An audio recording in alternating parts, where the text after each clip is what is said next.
God enabled the following linguistic groups to reside here on the African continent. These are the Niger-Congo, which include the Bantus and the Kwa groups of southern Nigeria. The Nilo-Saharan, which includes the Nilotic, the Nilo-Hamitic, the Cushitic, and the Sudanic groups of languages. Thirdly, the Afro-Asiatic, comprised of Arabic, Tigrinya, and Amharic. And then number 4, the Khoisan groups of Southern Africa. The Ateker groups are a subcluster of the Nilo-Saharan cluster. We, the Pan-Africanists, led by George Pademore, an African-American, W.B. Du Bois, another African-American, Marcus Garvey, another African-American, Kwame Nkrumah, Mwalimu Nyerere, Modibo Keita of Mali, Sekou Toure of Guinea-Conakry, Gamal Abdel Nasser of Egypt, Muammar Gaddafi of Libya, Ben Bella of Algeria, King Mohammed V of Morocco, Patrice Lumumba, Jomo Kenyatta, Tobo Mboya etc. detected and isolated 3 historical missions for us, the Africans, to achieve if we are to survive as free people or even survive at all and thrive. These historical missions are: number 1, prosperity for the African people. We, the Pan-Africanists, this is what we identified long ago. Our leaders here, whom I read, we were young, working under them, and we identified historical mission number 1 to be how to create prosperity for the African people.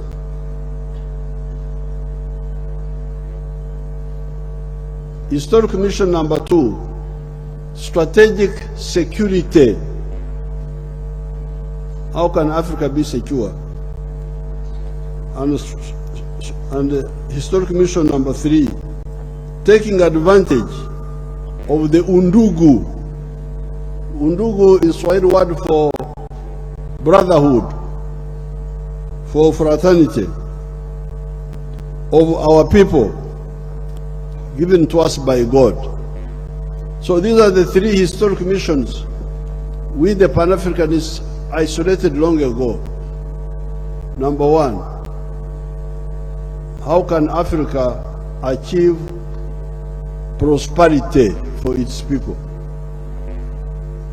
Number 2, how can Africa achieve strategic security for its people? And number 3, how can we use the undugu, the umoja, the oneness, the brotherhood to achieve the other 2? We always start with the question, where does prosperity come from? If you say that the African people need prosperity, The question is, where does prosperity come from? Can prosperity be achieved by begging from other countries? Because that was one issue. Some people told you that you could be prosperous by begging from other countries. Now our answer is that if that was the case, if begging could make countries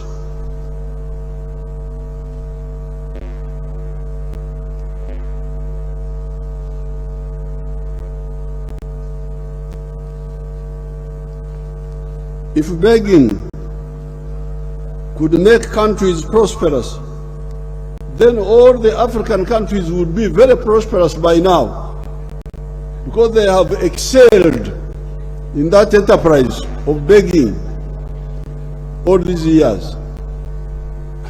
Africans have begged wanangu. Waafrika wanaomba omba, wanaomba huko, wanaomba kule, wanaomba chakula, wanaomba nguo, wanaomba usalama. So our view is that if begging was a source of prosperity, then all the African countries will be prosperous by now, because they have done it for all this time. So would Latin America, from where you see desperate throngs of people walking on foot and going to the prosperous United States of America. Those who watch TV, you have seen people from Latin America walking in big numbers on foot, going from Latin America, trying to enter United States. Even the other day I was watching TV, I saw them. Where then does prosperity come from? Prosperity comes from producing a good or a service with a chibaro. You remember chibaro? Aymar. What do you call Aymar in your dialect here? Chibaro is assessing the optimal returns, the profitability. You produce a good or a service after you have calculated its profitability, and you do so sustainably, and selling that good, or somebody buying your service and paying you, the service provider. In that case, the producer of the good or the service will get income and solve the problem of food, problem of shelter, like the house, problem of clothing, problem of health, problem of education for the children, etc., as well as creating jobs for other citizens and paying taxes so that the country can stand up. If that is the answer for achieving prosperity, if the answer for prosperity is producing a good or a service and selling it, then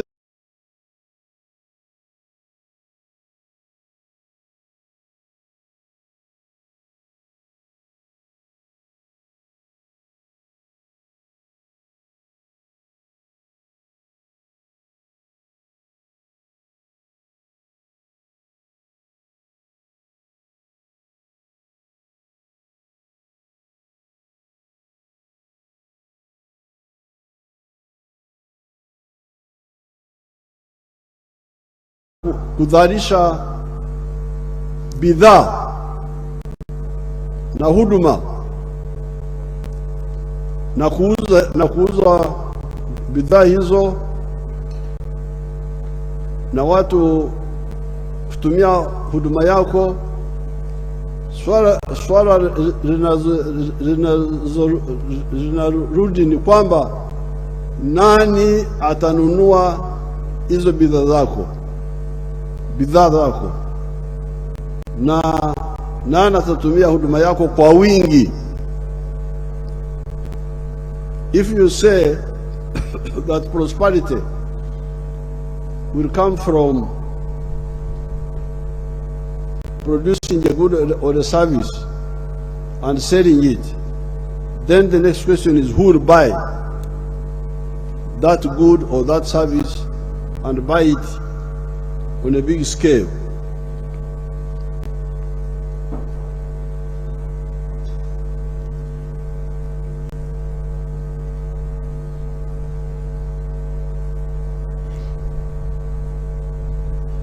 Here,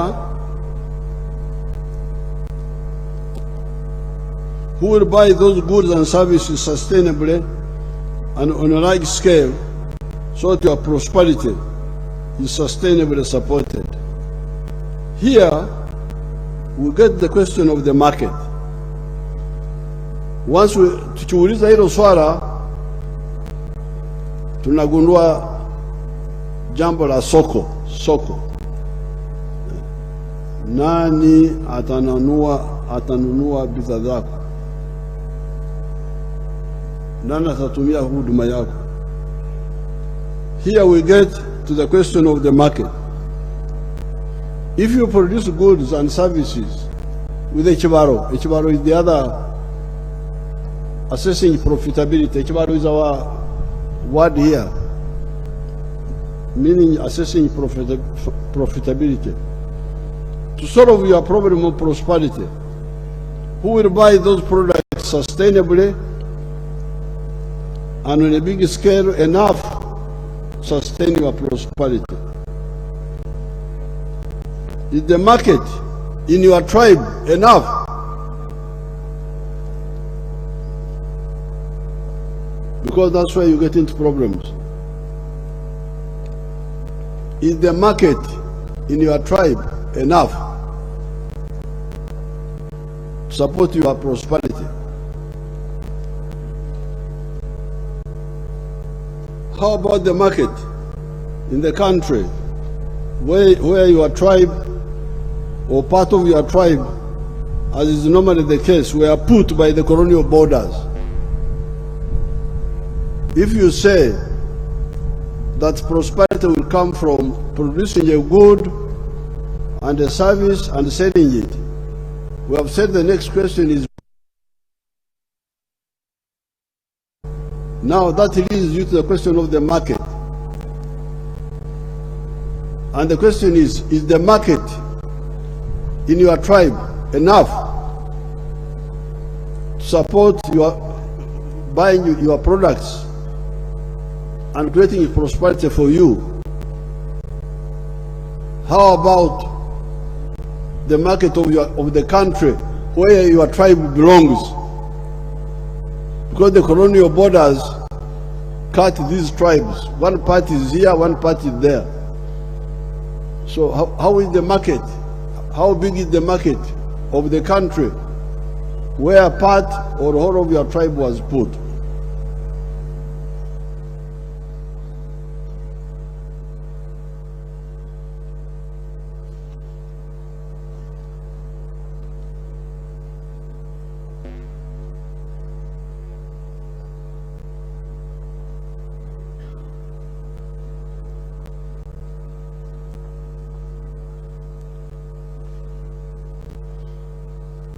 Is that market enough to support your prosperity? Experience has shown that when people wake up from a job, you know, the good thing is that many Africans are ajo. They are asleep. Wamelala. Kulala vile vile ni vizuri. Kama umelala hutajua hatari iko wapi. Nyoka inaweza kuingia chumbani, inakuvoja, and bite you, and you die peacefully without knowing that you are in danger. Kwa sababu kulala vile vile ni vizuri. So when you see people pushing tribalism, pushing religious sectarianism, kwa sababu wamelala, they don't know. Hawajui hatari iko wapi, hawajui uzuri uko wapi, so they are asleep. But when they wake up,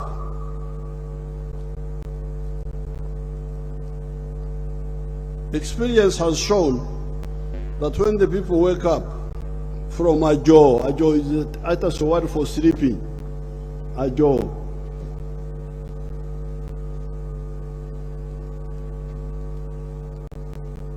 and start producing goods and services on a big scale with the Chibaro, neither the tribal market nor the country market can be enough. Since the NRM woke up the Ugandans to some limited extent, Waganda wameamuka kiasi, sio sana, lakini wameamuka kiasi. Not fully, but already they're finding that the internal market of Uganda has shown that it's not enough. We have surplus of almost everything: maize, milk, sugar, fruits, beef, bananas, eggs, mayai yamekuwa mayai, poultry, beers. Walevi wa hapa hawawezi kumaliza pombe yote. Wamekunywa lakini wameshindwa. Soft drinks, cement, etc. Besides, there are other examples in the world. Take the example of Latin America. In terms of natural resources like water, forests, minerals, agriculture, etc., Latin America could be much richer than the USA. However, on TV, you can see how miserable those people walking in thousands on foot or hanging dangerously atop of crowded trains or even petrol wagons of trains trying to go to what they think is heaven, the United States. What caused the difference between the two, USA and Latin America? Ukitazama kwenye upande wa mali asili, Latin America iko na mali asili nyingi: misitu, mito mikubwa kama Amazon, madini, lakini watu wako kwenye huzuni.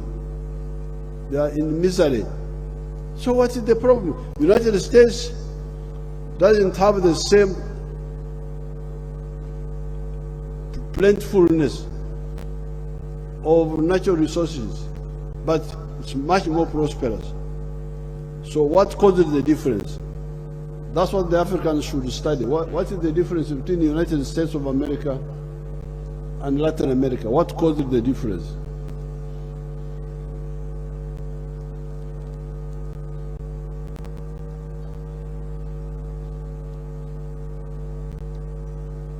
What causes the difference between the two, USA and Latin America? In my view, the answer is integration, economic and political integration versus fragmentation. If you fragment the market,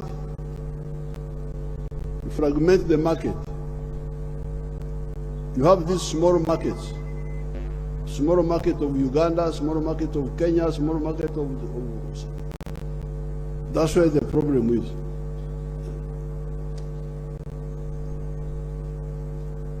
Nadhani hatari iko hapa.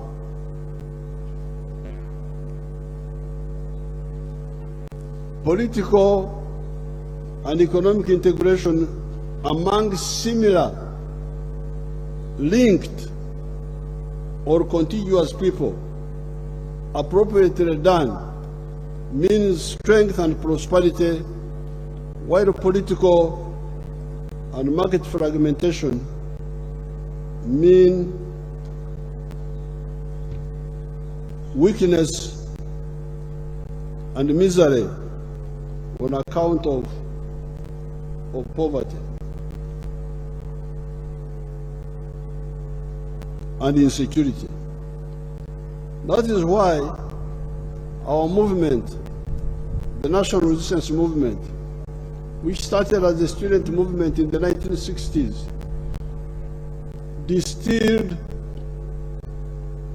the 4 ideological principles, which are patriotism, love Uganda because you need it for your prosperity.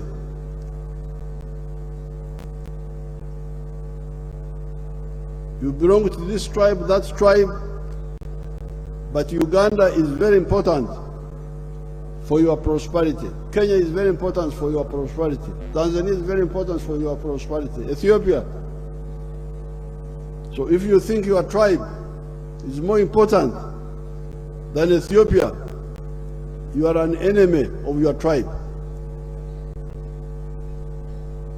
Because you are endangering the interest of your tribe. Your tribe needs Ethiopia. Your tribe needs Uganda. Your tribe needs Kenya, needs Tanzania, needs South Sudan. If your tribe is to be prosperous. So ukiwa kama huelewe umuhimu wa uzalendo, kupenda Uganda, kupenda Tanzania, unakuwa adui wa kabila yako kwanza, because you doom their future. Where will they sell their products? When they wake up, watauza wapi bidhaa zao? Umevunja soko yao kwa ujinga wako.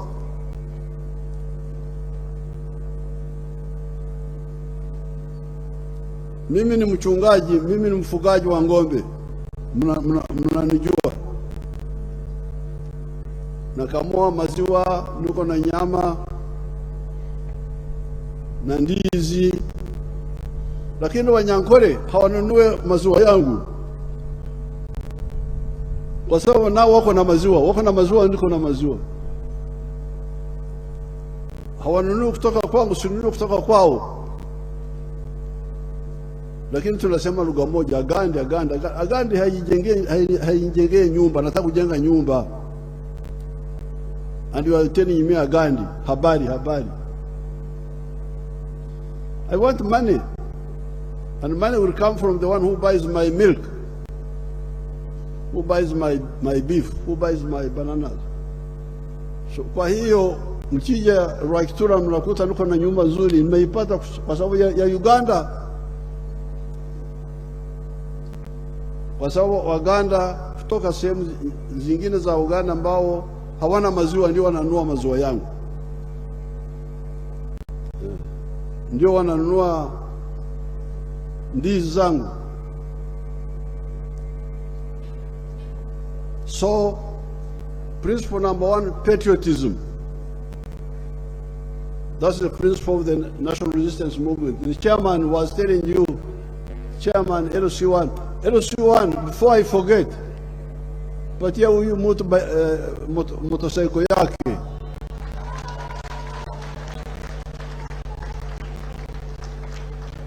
Nani? Nani? Mukaga. Huyo LC1 aja achukue pikipiki yake kabla sijasahau.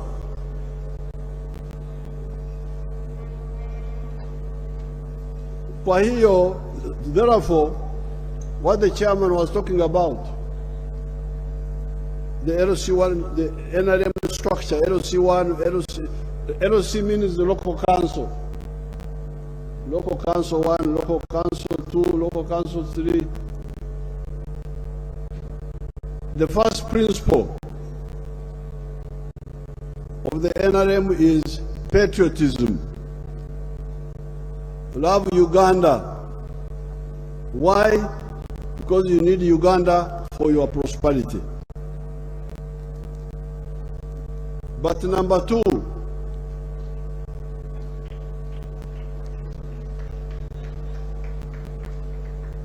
the second principle is Pan-Africanism. Love Africa. Why? Because you need Africa. Because even the internal market of Uganda is not enough. You need the market of Africa.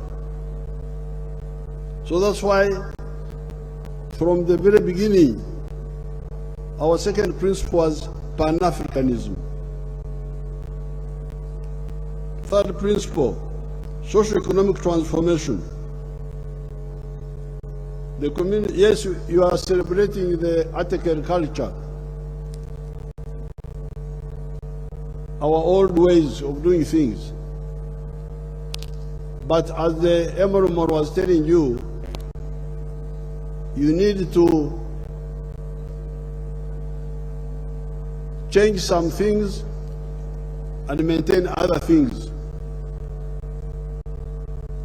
When a child is in the womb of the mother, is breathing in a certain way, is eating in a certain way. But when the child is born from the womb, there are things which must change. He can no longer continue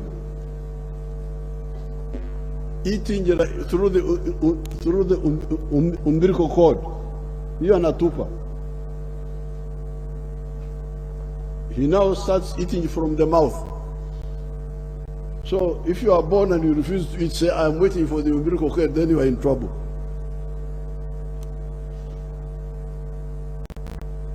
So change must mean change with continuity.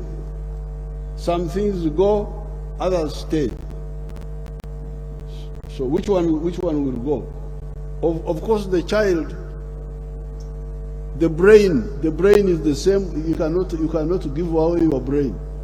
So because in Mezariwa, the brain is go away. No. Some parts continue, others go.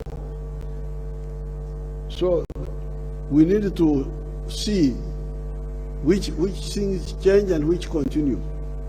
And that's why our principle number 3 is socio-economic transformation. The community needs to undergo metamorphosis from a non-money traditional way of life to a money economy. And democracy, to ensure that people hold the leaders accountable and they are elected by them. Therefore, what the Ateker people are doing here today is a step in the right direction.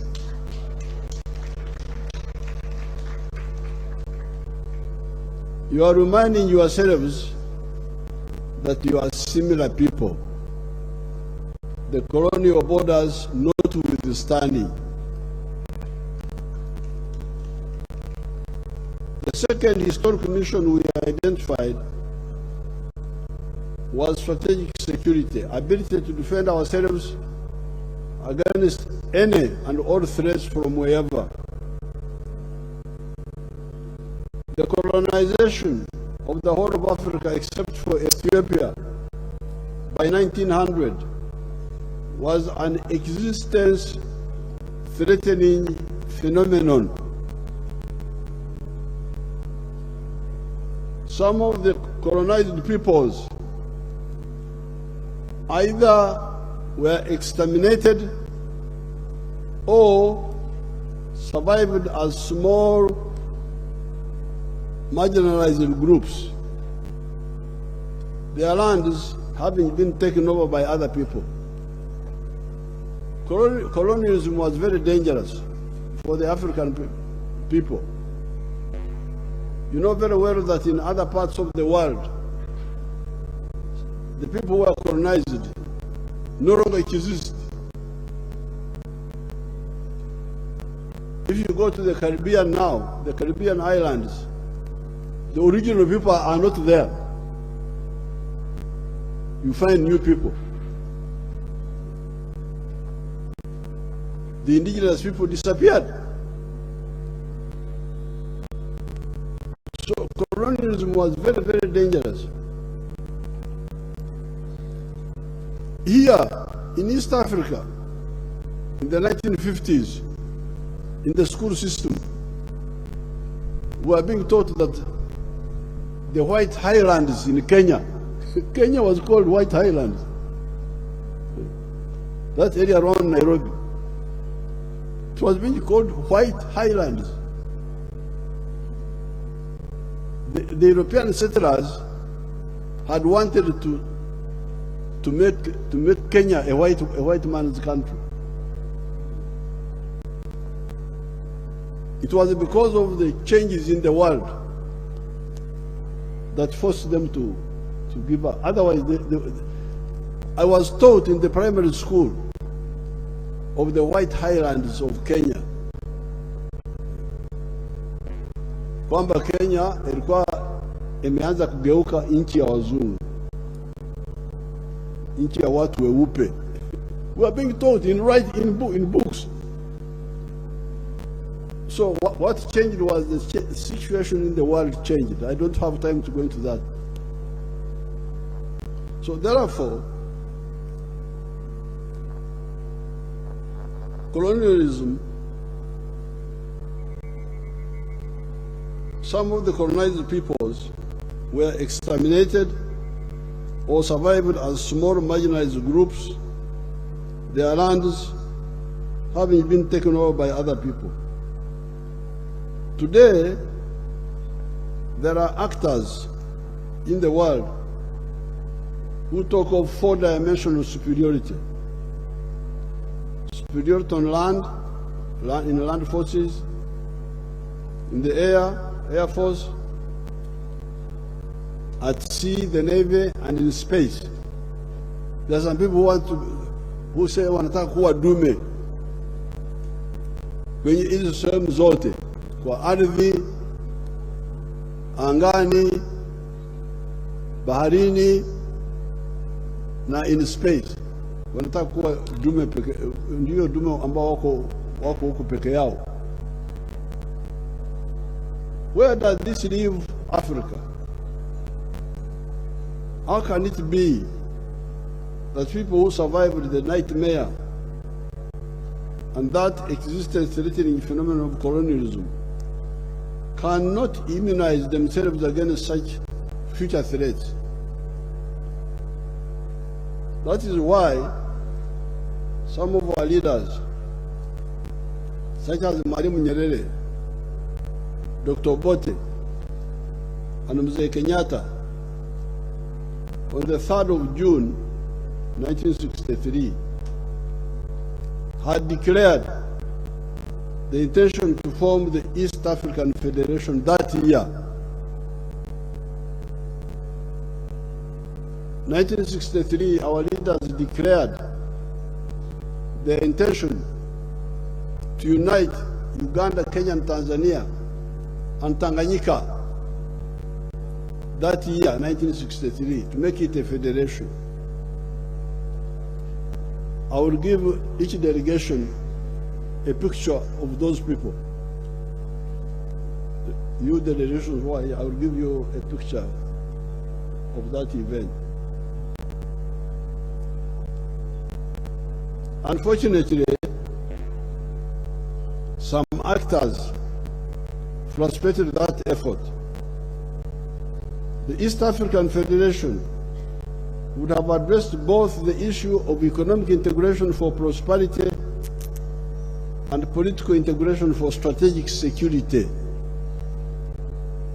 Indeed, if that federation had taken off that time, we would never have had Idi Amin in Uganda.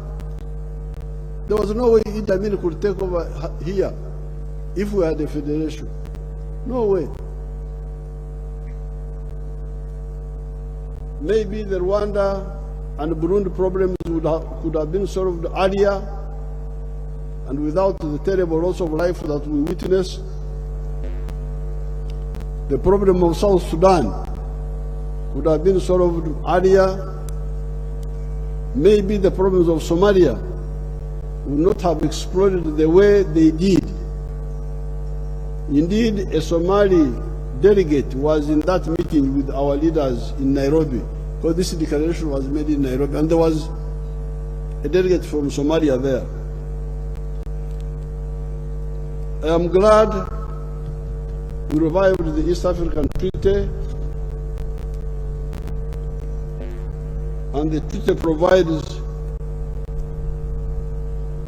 for the creation of the common market, the customs union, the monetary union,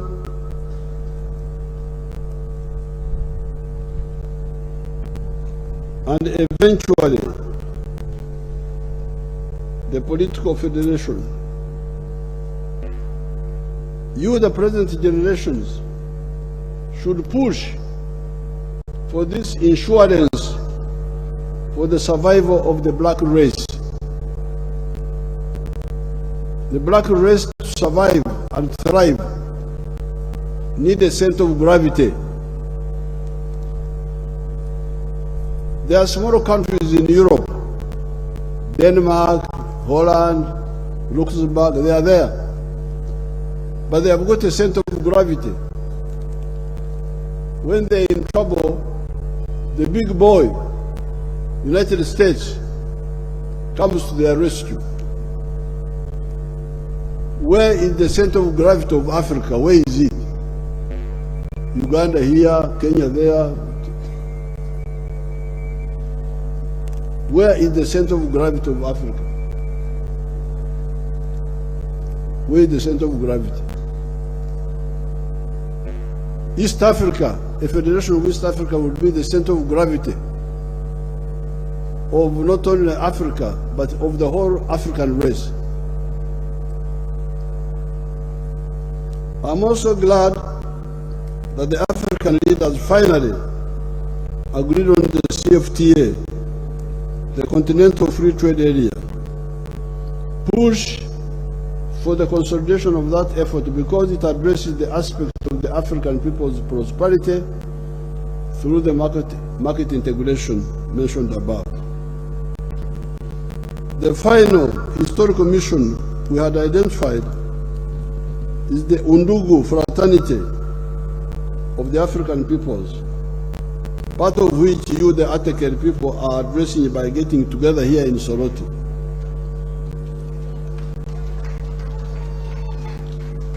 I encourage you to continue.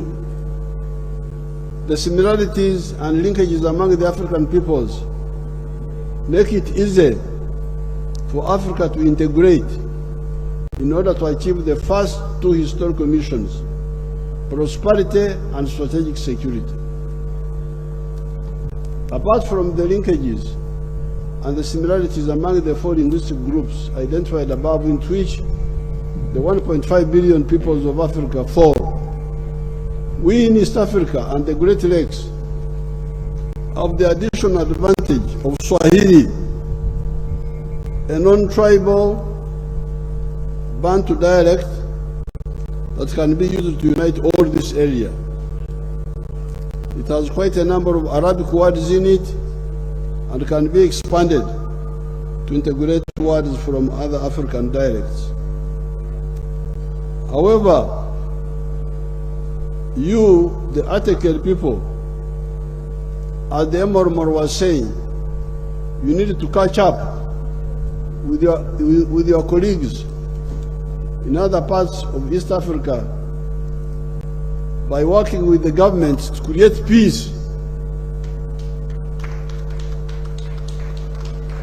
Because when you the Ateker say, Ateker, we are brothers, we are what?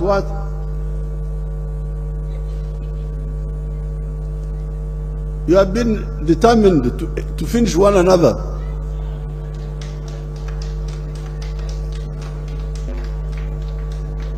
And I had to use a very big stick to stop you from finishing one another by disarming the Karamojong. So you should not just talk, please Ateker and come and dance and jump. That's not enough.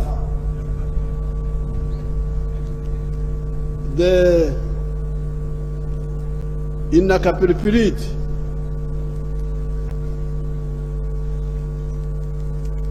when we disarmed those people, there was a woman who had been widowed 9 times.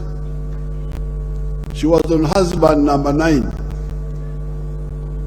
All the other husbands had died because of the war. What we call atom. Killed husband number 1, number 2. She was now on number 9.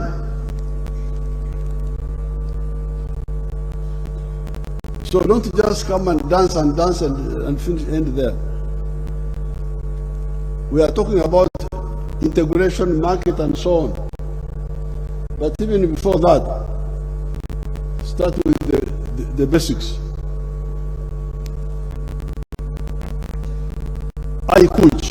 You say I coach?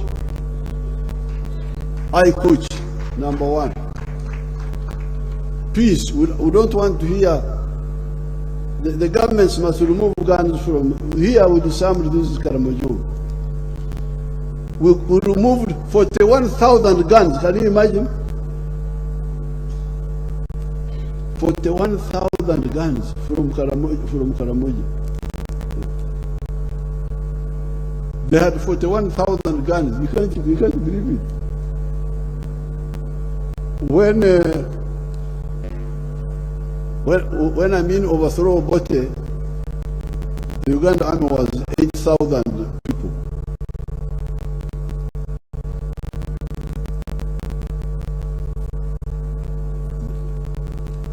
And when we were fighting Idi Amin with our Tanzanian brothers, Amin had an army of 20,000. But you hear the Karamojong had 41,000 guns.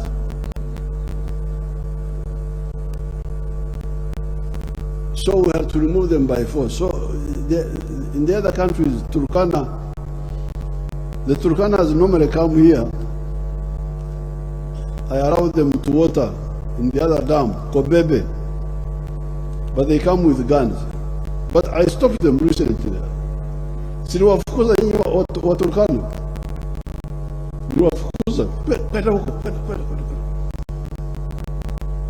They try to come